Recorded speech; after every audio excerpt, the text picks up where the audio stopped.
여러분 스탠포드 감옥 실험이라는 혹시 이야기를 아십니까? 다음 그림을 좀 보여주시면요.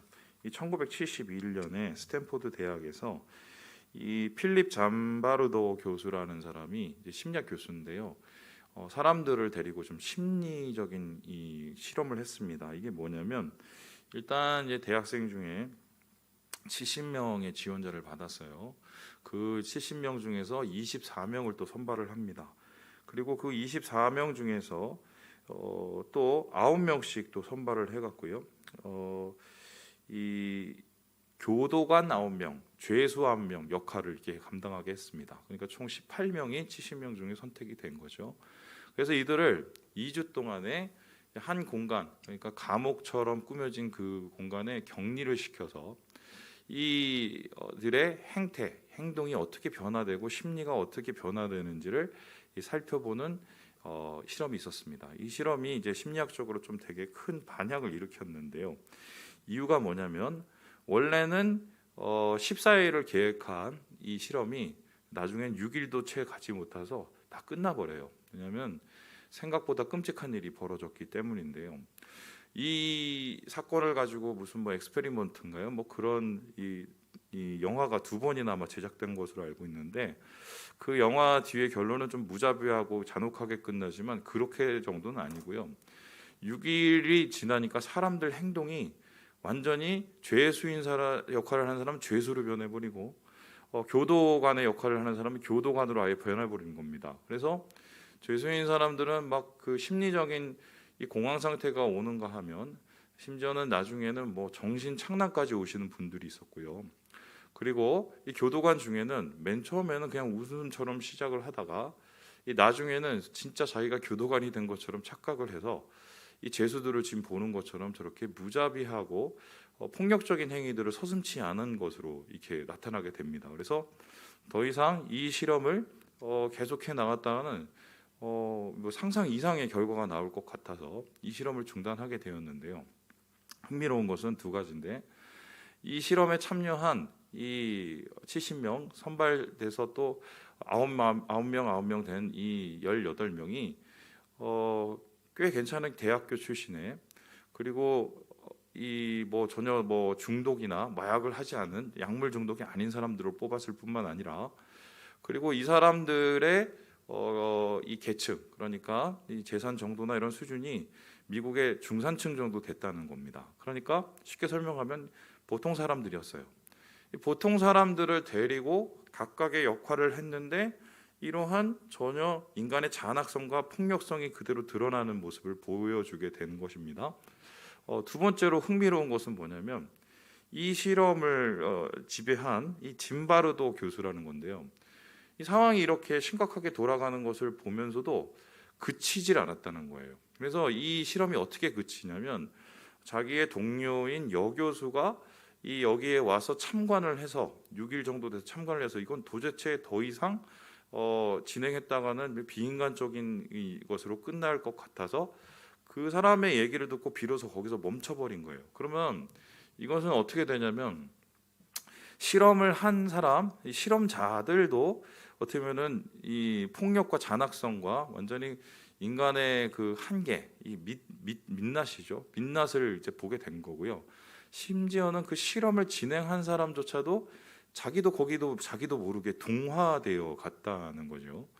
물론 이제 이 실험 이후에 또 흥미로운 또 주장들이 나왔어요. 사실은 교수가 시켜갖고 내가 더 극단적으로 행동을 한 거다 뭐라고 얘기하는 사람도 있고 또 이 저기 그 죄수 역할을 하는 사람 중에는 내가 더 이렇게 얘기를 하고 이렇게 막 정신착란 흉내를 내면은 나중에 좀 쉽게 빨리 나갈 수 있을까 해서 그렇게 일부러 그런 거다 뭐 이렇게 얘기를 했는데 한 가지 확실한 것은 사람들이 극단적인 환경 속에서 이게 몰리게 가게 되면 정신이 매몰이 돼요. 그리고 자기가 가지고 있는 그 이성이 마비가 되고 이성과 판단이 마비가 되면 우리 안에 있는 폭력적인 본능이 올라와서 파괴적으로 변한다는 것입니다. 그래서 이 상황과 환경에 의해서 인간이 지배를 받는다는 이게 귀인 이론이라고 그러는데요.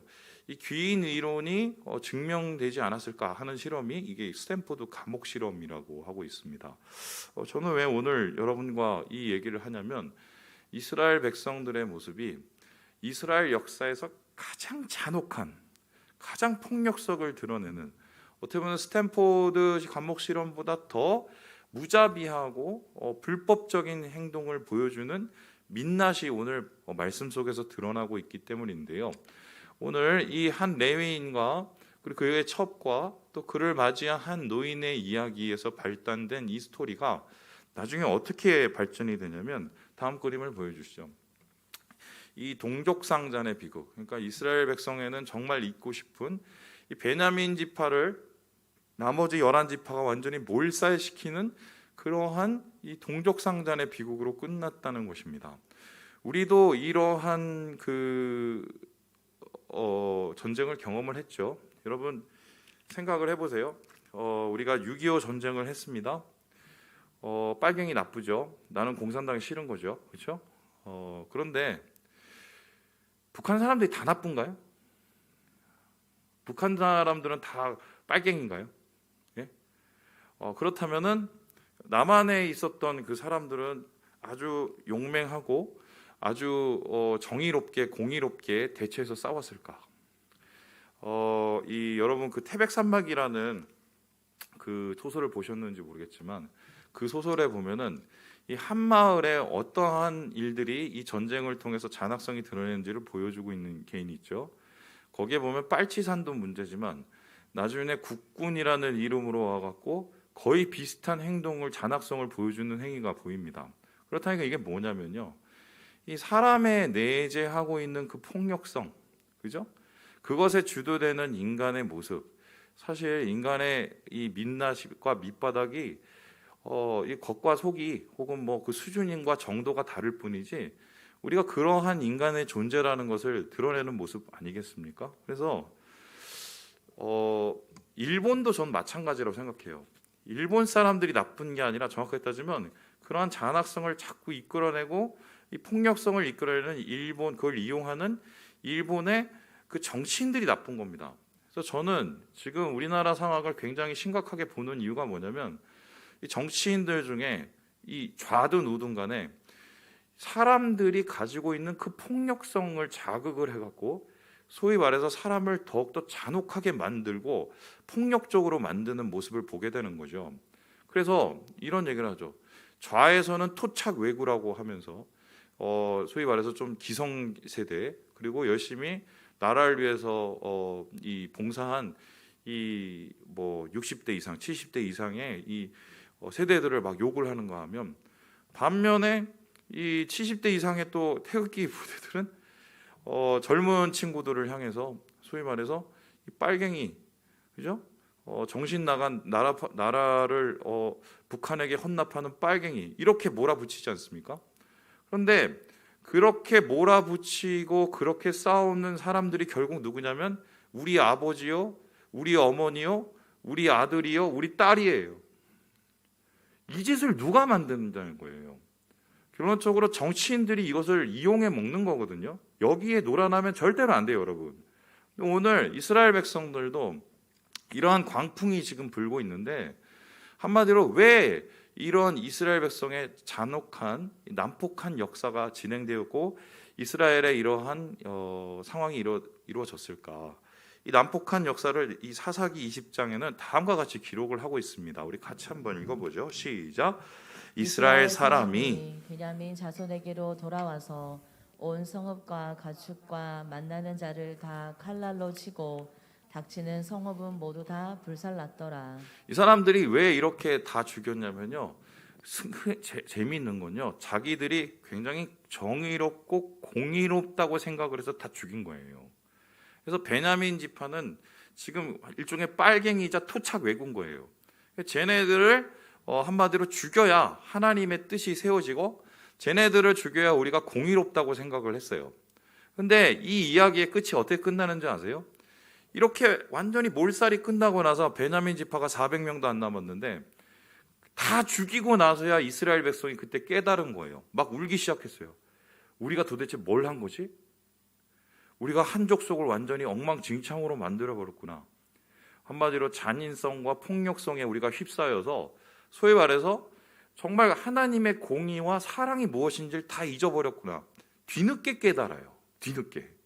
그래서 오늘 그렇다면 왜 이러한 이스라엘의 잔혹성과 또 이스라엘의 그 말도 안 되는 이 사사기의 그 결말들이 나타나게 됐는가? 오늘 본문을 잘 살펴보면 그 발단의 이야기, 이미 이 이야기는 시작이 되고 있었었는데요. 19장 30절에는 이 이야기, 그 발단의 이야기를 다음과 같이 정의하고 있었습니다. 시작. 그것을 보는 자가 다 이르되 이스라엘 자손이 애굽 땅에서 올라온 날부터 오늘까지 이런 일은 일어나지도 아니하였고 보지도 못하였도다. 이 레위 자손과 그의 죽은 첩과 그 기브아에 있는 불량배들에게 일어난 이 사건을 이스라엘 백성들이 받아보면서 뭐라냐면 오늘까지 이런 일이 없었다. 전대미문의 사건이라고 했기 때문입니다. 자, 그렇다면 이것이 발단이 되어서 이스라엘 백성들 가운데 내전을 일으키고 분열을 일으키고 이스라엘 공동체가 완전히 깨져버리는데요. 자, 그렇다면 오늘의 이야기를 우리가 잘 살펴보면 오늘 우리 현대, 오늘 우리의 이야기를 볼 수 있습니다. 이 폭력과 미움과 증오로 불타고 있는 이 한국의 교회와 한국 사회, 도대체 그 핵심의 발단은 어디서부터 시작이 되었을까? 오늘 이 이야기에 등장하는 세 사람이 등장을 해요. 세 부류가. 첫 번째는 이 불량배들이고, 두 번째는 피해를 받은 이 레위 사람이고, 세 번째는 뭐냐면은 그 중간에서 이러지도 저러지도 못하는 한 노인이었어요. 저는 오늘 이 사람들의 이야기를 추적을 해보면서 도대체 왜 이 일이 일어났고 왜 이렇게 망가졌고 왜 무슨 이유 때문에 이것이 도화선이 돼서 이스라엘 백성이 망가졌는지를 그 원인을 여러분과 함께 살펴보려고 합니다. 우리 그러면 이 사건의 가장 큰 폭력을 보여줬던 핵심 부류, 우리 첫 번째 우리 불량배들을 한번 살펴보도록 하겠습니다. 우리 함께 22절 말씀을 같이 한번 읽어보겠습니다. 시작. 그들이 마음을 즐겁게 할 때에 그 성읍의 불량배들이 그 집을 애워싸고 문을 두들기며 집주인 노인에게 말하여 이르되 내 집에 들어온 사람을 끌어내라. 우리가 그와 관계하리라 하니. 레위 사람이 자기 첩을 데리러 이 베들레헴에 갔고요. 늦게 이게 장인이 붙잡아서 늦게 출발한 나머지 그 근처에서 좀 제일 가까운 이 기브아라는 베냐민 마을에 도착해서 잠시 머물게 됩니다. 아무도 받아주질 않으니까 같이 자기 동향인 한 노인을 만나서 힘없는 노인의 집에 들어가서 거기서 유숙을 하게 되는데요. 갑자기 사람들, 그 동네 사람들이 몰려옵니다. 그 동네 사람들 중에서는요, 이 불량배라고 불리는 분이 있었었는데요. 우리 성경에는 그냥 그 성읍의 불량배들이라고 하지만 이 말의 원래 원어를 보면은 좀 다른 이야기가 있습니다. 우리 같이 한번 읽어볼까요? 다음 보여주시죠. 이게 베네 벨리알이라는 단어가 있어요. 그 성읍 사람들 그러면서 뭐냐면 베네 벨리알 같이 이렇게 수식을 하는 동급으로 보고 있는데요. 이 베네 벨리알이란 말이 뭐냐면요. 베네는 자식들을 뜻하고 벨리알은 사탄, 한마디로 그냥 귀신 뭐 이런 걸 뜻합니다. 그러니까 그 동네 사람들 중에 왔는데 한마디로 이 사탄의 자식들과 같은 놈들도 같이 왔다. 불량배가 같이 왔다라고 합니다. 그런데 이 불량배들이 와서 뭘 했느냐? 문을 두들기고는 그 노인을 격박을 하고는 뭐라고 얘기합니까? 그 사람을 내놔라. 우리가 그 사람과 함께 서로 알겠다라고 해요. 여기서 알다는 건 성적인 것을 이야기하고요. 한마디로 동성 간의 폭력. 한 사람이 한 남자를 다른 남자들이 성폭력을 하겠다는 거예요. 이 말도 안 되는 일이 일어나게 되는데요. 그래서 이러한 이 벨리알의 자식들, 이 사탄의 자식들을 우리가 보면서 뭘 느끼게 됩니까? 이미 이스라엘 사회 안에 이 가나안 사회에 있었던 똑같은 동성 간의 완전한 이 가족의 해체, 그리고 폭력, 그리고 소위 말해서 불법과 불의가 일반이었다. 그러니까 세상 사람들의 모습이 이스라엘 백성과 전혀 다를 바 없는 엉망진창의 모습이 되었다. 단 300년 만에 이렇게 돼요. 300년도 채 되지 않아서 이스라엘 사람들이 가나안 사람들보다 더 못한 존재가 돼버리는데요. 그들 가운데 불법과 불의와 폭력이 일어나서 그 폭력의 이 앞잡이가 벨리알의 자식들이 되고, 이 사람이 이 노인의 집에 있는 레위 자손과 그리고 그의 첩을 정말 폭력으로 몰아가는 이 사건을 보게 되는 거죠. 우리 주위에서도 점점 사람들이 폭력적이 돼가지 않습니까? 지금 뉴스를 보면 정말 눈을 뜨고 못 볼 만큼 위에서 쿵쿵거린다고 올라가서 사람을 왜 죽이냐고요. 그리고 뭐 데이트를 하다가 마음에 안 든다고 왜 그 사람과 그 엄마를 찔러 죽이고, 이러한 모습들이 흥미로운 건 뭐냐면 옛날에 어떻게 그럴 수 있어 하는데 요즘에 그 일들이 점점 많으니까 사람들이 둔감해지죠. 점점 사회가 폭력적으로 노출이 되고 그것이 점점 일반화되는데도 우리는 그것의 수준이 변하고 있다는 걸 못 느끼는 것이 바로 오늘 이스라엘 가운데 불법이 행해지고 그것을 느끼지 못한 이 도덕적 둔감성을 이 사람들을 통해서 볼 수 있게 되는 것입니다. 두 번째로 오늘 이 이야기에 나타나 있는 이 노인을 한번 좀 살펴볼까요? 우리 함께 19장 24절의 말씀을 같이 한번 읽어보겠습니다. 시작. 보라, 여기 내 처녀 딸과 이 사람의 첩이 있은즉 내가 그들을 이끌어내리니 너희가 그들을 욕보이든지 너희 눈에 좋은 데를 행하되 오직 이 사람에게는 이런 망령된 일을 행하지 말라 하나. 자기가 데려온 손님을 해하려고 하니까 이 노인은 그래도 최대한 예의를 지키고 자기가 할 수 있는 도리를 일으키기 위해서 그 사람들과 타협하고 협상을 합니다. 어떻게 타협하고 협상합니까? 그냥 내 딸하고 놀아놔. 이 사람은 건들지 마. 거기서 끝난 게 아니라 자기 딸뿐만 아니라 이 사람의 첩까지 내어주겠다고 얘기를 합니다. 여러분, 거의 여자의 수준이 뭡니까? 뭐예요? 재산, 뭐 소, 말, 개, 뭐 이런 수준으로 취급을 하고 있지 않습니까? 딴에는 그래도 뭔가 이 사람을 지키려고 하는 이 마음속에 이 배려가 있었을 것이고, 또 마음속에 여러 가지의 이 호의가 있었겠죠. 그런데 그 호의가 배려가 사실은 어떻게 보니까 많이 비뚤어져 있고 많이 타협이 돼 있어요. 그래서 이 사람은 지킬지 모르지만 자기 딸하고 그 사람의 첩은 도대체 뭐가 되냐는 거죠.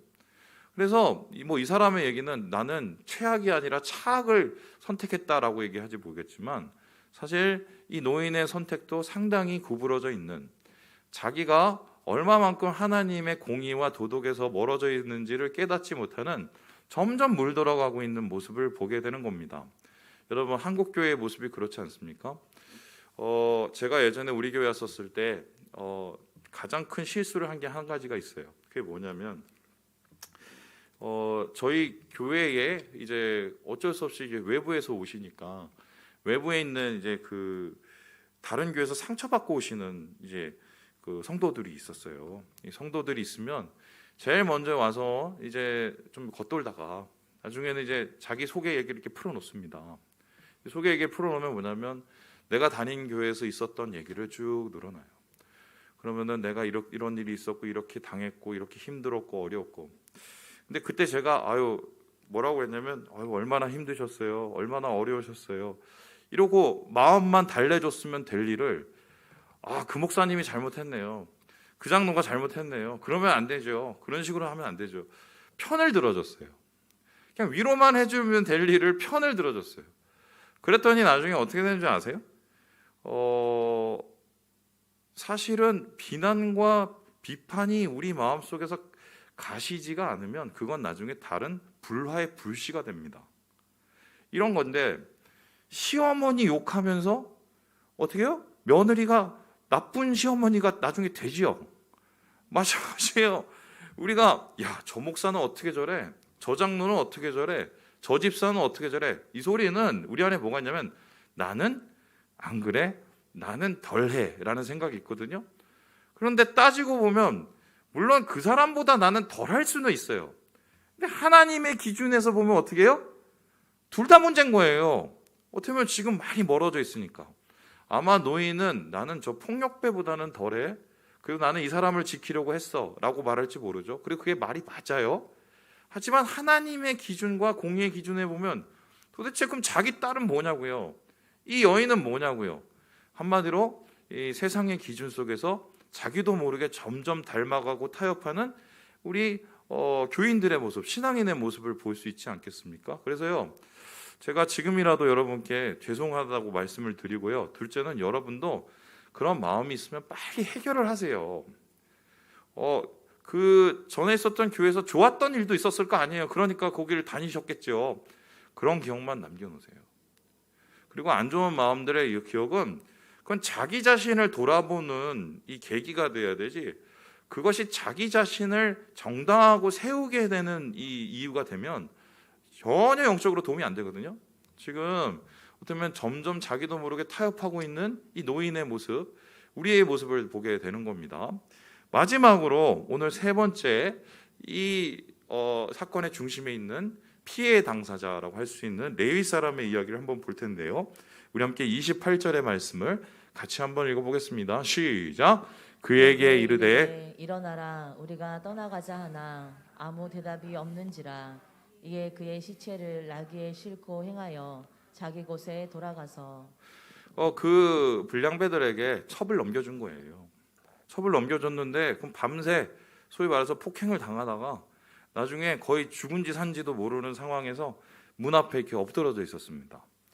그러면 문을 열고 그 여인이 있었어요. 그럼 어떻게 합니까?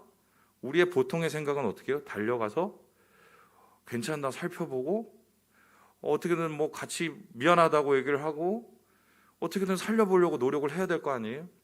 근데 지금 오늘 이 사람의 모습이 상당히 특이한데 그런 게 전혀 없어요.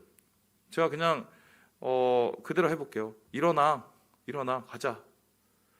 마치 아무 일도 없었던 듯이 여자가 피를 흘리며 죽어가고 있는데 정이 없어요. 무정해요. 이게 자비가 없어요. 무자비해요. 일어나 가자. 근데 신기한 건 이때까지 이 여자가 살아 있었단 말이에요. 이 여인이. 그런데 이후에 보면요, 나중에 여자가 죽어요. 그러면 소리 뭐냐면 여인을 살릴 수 있는 기회도 됐었었는데 전혀 그것을 뭐예요? 조치를 하지 않았던 거예요. 그러면 이 학자들은 이걸 어떻게 얘기하면 차라리 죽는 게 낫다고 생각했던 것이 아니냐. 이 사람이 이 여인을 죽인 것은 아니지만 한마디로 방치한 것이다 라고 얘기를 합니다. 그렇다면 왜 이 사람은 이렇게 무정하고 무자비할까요? 왜 방치했을까요?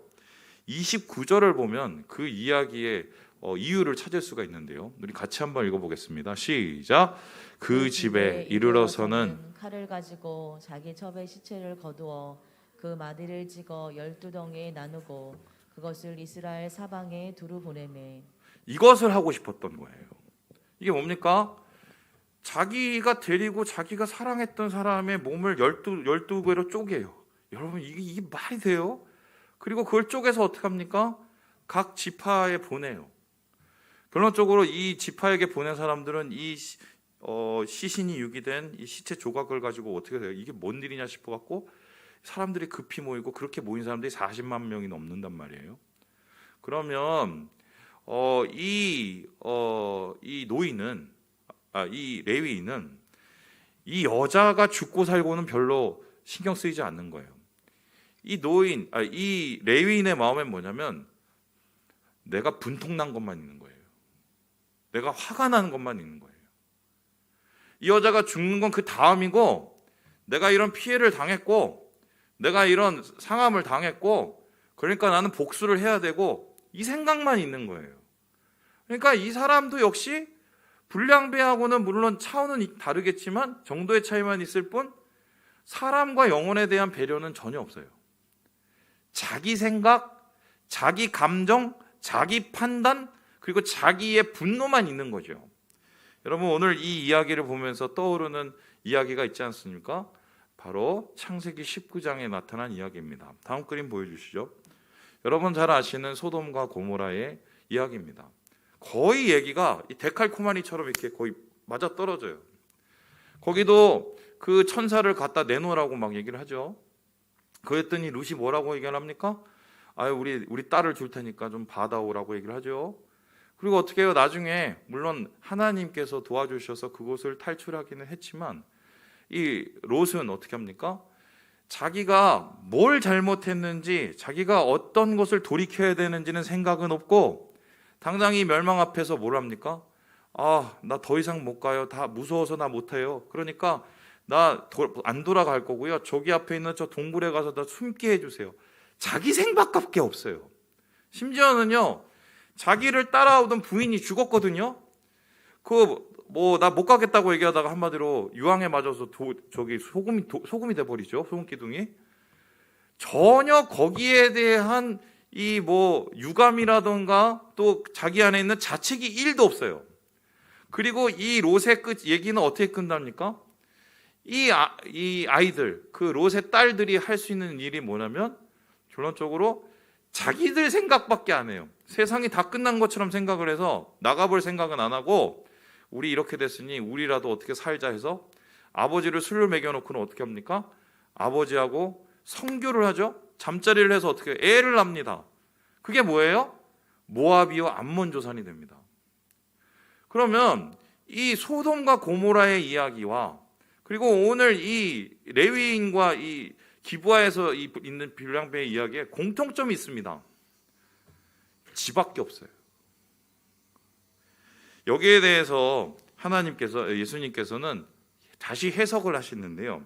우리 함께 마태복음 11장 23절의 말씀을 같이 한번 읽어보겠습니다. 시작. 가버나움아, 내가 하늘에까지 높아지겠느냐? 음부에까지 낮아지리라. 내게 행한 모든 권능을 소돔에서 행하였더라면 그 성이 오늘까지 있었으리라. 예수님께서 바라보시기에 가버나움은 소돔과 고모라보다 더 못하다고 생각을 했습니다. 왜냐하면 예수님께서 거기에서 말씀을 전하시고 그리고 예수님께서 기적을 행하셨는데도 아무도 예수님을 믿지 않았기 때문입니다. 그렇다면 왜 그들은 예수님을 믿지 않았을까요? 왜 예수님의 복음을 받아들이지 않을까요? 보지 못해서 그랬습니까? 듣지 못해서 그랬습니까? 아니죠. 봐도 그리고 들어도 못 듣습니다. 못 봅니다. 자기 안에 똘똘 뭉쳐있는 자기중심적 사고 때문에 그런 것이죠. 그래서요, 이 바울은 이러한 마지막 때의 모습을 가리켜서 뭐라고 그러냐면 디모데후서 3장에 다음과 같이 얘기를 하고 있습니다. 우리 같이 한번 읽어볼까요? 디모데후서 3장입니다. 시작. 너는 이것을 알라. 말세에 고통하는 때가 이르러 사람들이 자기를 사랑하며 돈을 사랑하며 자랑하며 교만하며 비방하며 부모를 거역하며 감사하지 아니하며 거룩하지 아니하며. 마지막 때의 모습이 곧 가버나움의 모습이고 이것은 소돔과 고모라의 재판이라고 생각을 했는데요. 이 소돔과 고모라의 재판 그리고 오늘 나타난 이 기브아 사건에 공통점이 있습니다. 자기를 사랑하며 극단적인 자기밖에 모르는 거죠. 내 첩이 죽든 말든 내 딸이 어떻게 되든 말든 그리고 저 사람이 어떻게 되든 말든 자기만 만족하면 되는 거예요. 이러한 자기만 만족하면 되고 자기만 노리면 되고 자기 분노만 풀리면 되는 이런 사고방식에서 어떻게 합니까? 그러니까 돈이 최고인 거죠. 자기가 잘 먹어야 되니까 자기가 최고인 거예요. 자랑을 하죠. 교만하죠. 그리고 자기 말고는 다 틀린 거예요. 다 비난을 하지요. 그리고 어떻게 해요? 심지어 내가 나를 낳아준 부모님에들조차도 순종하기를 그 권위를 거부하지요. 그리고 어떻게 합니까? 하나님께조차도 하나님이 주시는 은혜와 하나님이 주시는 우리를 향한 사랑을 받아들이지 못하고 지극히 자기 개인적으로 생각하기 때문에 감사도 잃어버리고 거룩도 잃어버립니다. 이런 사람의 끝에 어떤 일이 일어났나요? 파멸이죠. 소돔과 고모라가 멸망하고 오늘 기브아와 그리고 이스라엘 백성들 가운데 완전히 엉망진창 초토화된 것처럼 이 자기중심의 세계 속에서 자기 판단과 자기 고립이 일어나서 공동체가 와야 되고 하나님의 거룩이 무너지게 되는 이 현상을 우리가 보게 됩니다. 그래서 바울은 이러한 사람들에 대한 결론을 어떻게 내냐면 이들로부터 떠나라고 얘기를 했어요. 예수 믿는 사람은 이들로부터 떠나야 되는 사람들이에요. 분노의 소리로부터 떠나야 돼요. 폭력의 소리로부터 떠나야 돼요. 비난의 소리로부터 떠나야 돼요. 감사치 못한 불평의 소리로부터 떠나야 돼요. 그게 예수 믿는 사람이에요. 그것이 아무리 내 생각에 옳고 내 생각에 여러 가지로 타당하고 내 처지에 맞다고 하더라도 그것은 예수 믿는 사람이 품어야 될 생각이 아닙니다. 벗어나야 돼요. 하나님이 주는 생각이 아니에요. 그것에서 벗어나야 하나님이 주는 소리를 듣고 하나님에 대한 감사와 사랑을 찾을 수 있는데, 끊임없이 사탄은 벨리아의 자식들이 되기를 원하면서 끊임없이 자기 안에 갇혀서 결국 그 안에서 매몰되게 만드는 오늘날의 세상이죠. 제가 열을 냈네요. 저는 요즘에 대선을 보고 정말 답답해 죽겠어요. 나쁜 놈하고 못된 놈 중에 누구를 찍어야 될까요? 그리고 각자가 서로를 비난을 하면서 이 각자가 서로가 다 옳다고 얘기를 해요. 근데 제가 볼 때는 그렇게 서로를 비난할 만한 그러한 수준의 사람들이 아니에요. 도대체 뭘 하고 있는지 몰라. 근데 제가 더 답답한 건 뭐냐면 여기 지금 놀아나고 있는 교회들이에요. 좌든 우든 간에. 교회는 그러면 안 돼요. 폭력과 비난이 있는 속에서 사랑을 얘기를 해야 돼요. 배려를 얘기해야 돼요. 감사를 얘기할 수 있어야 돼요. 그게 교회예요. 그렇게 교회가 세워졌고 그렇게 교회가 세상을 만들어 왔어요. 말씀 마칩니다. 우리 사랑하는 여러분, 이스라엘의 민낯을 오늘 말씀 속에서 봅니다. 하나님께서 왜 이 민낯을 이렇게 자세히 기록하셨을까요? 이 민낯을 통해서 우리를 보라는 겁니다. 보고 돌이키라는 거예요. 주님이 원하시는 그 길로 다시 돌아오라는 겁니다. 말씀을 마칩니다.